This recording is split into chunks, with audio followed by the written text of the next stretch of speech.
What's happening, guys, and welcome to another video. This is Boxing Legacies, and I want to talk to you a little bit and run something by you in regards to Alvarez. The thing that I'm thinking at the moment in regards to Alvarez is, who's he going to be fighting next? He did really well against Jacobs. I thought he did well in the early rounds. I did honestly feel, though, that he lost some of the later rounds. I said this in one of my previous videos. I felt that some of the later rounds he didn't quite perform as well. Jacobs was sort of going out of his shell a little bit more and didn't seem to be, I'm not going to say afraid, but he boxed better, put it that way.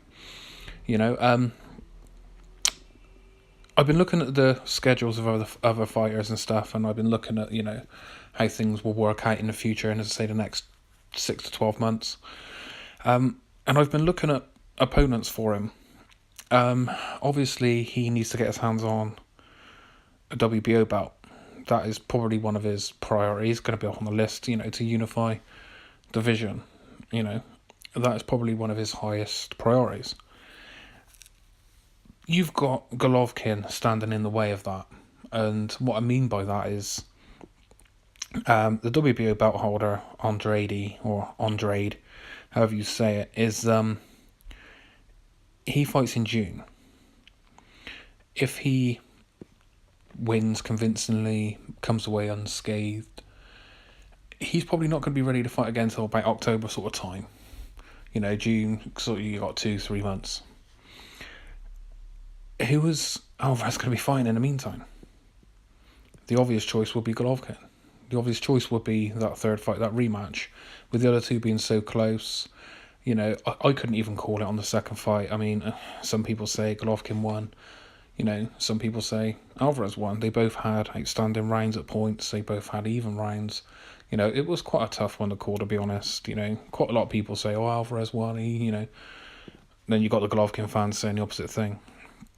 My problem is, what if Alvarez fights Golovkin and loses? What happens then?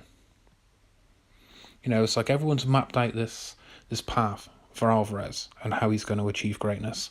He even talks about stepping up to super middleweight to fight like Callum Smith and Saunders and things like that in the UK.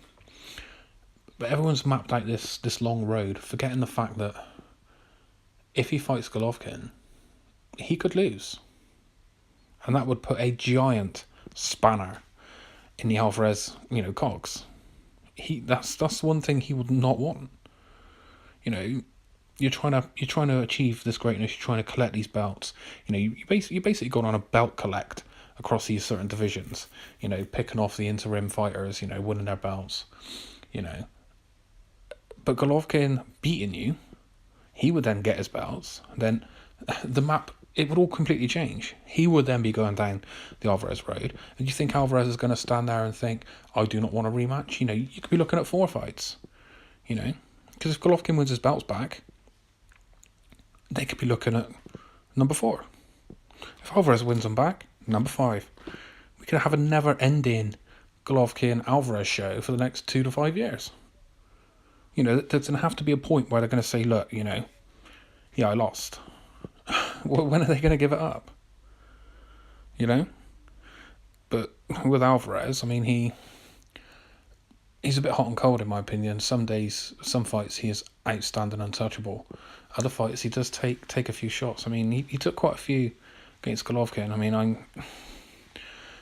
like I said, it was a very, very even fight. But I'm struggling to put all these pieces together into, a mosaic of fighters and how it all fits together, because so many things that haven't happened yet could happen that will upset the apple cart completely. Like I said, Alvarez going down this route, he wants to win this belt here and he wants to win, WBO, and he wants to step up and try and win. And it's like, if you're looking at Golovkin for your possible next fight because the other fights that you want can't happen yet because of other scheduled fights, and he beats you, pardon my French, but you're fucked. You're screwed. You're going to have to look at the rematch before anything else to get those. Do you see the problem? Anyway, guys, maybe I'm reading too much into it. Maybe there is other options out there, but at the moment, those, people want to see the hardest fights. People want to see the best fights, and that against Golovkin seems pretty much at this point in time the only viable option that people will want to see again. Let me know what you think. Put your comments in the section below. And do you think there's a different route that he could take, or do you think Golovkin, if he wins, will just completely mess up all the plans? I'll see you on the next video, guys. Please like, share, and subscribe. Oh, by the way, thank you to all my current subscribers. Really big help. I think I got just over 30 now, so I'm doing all right. Anyway, guys, I'll see you on the next video.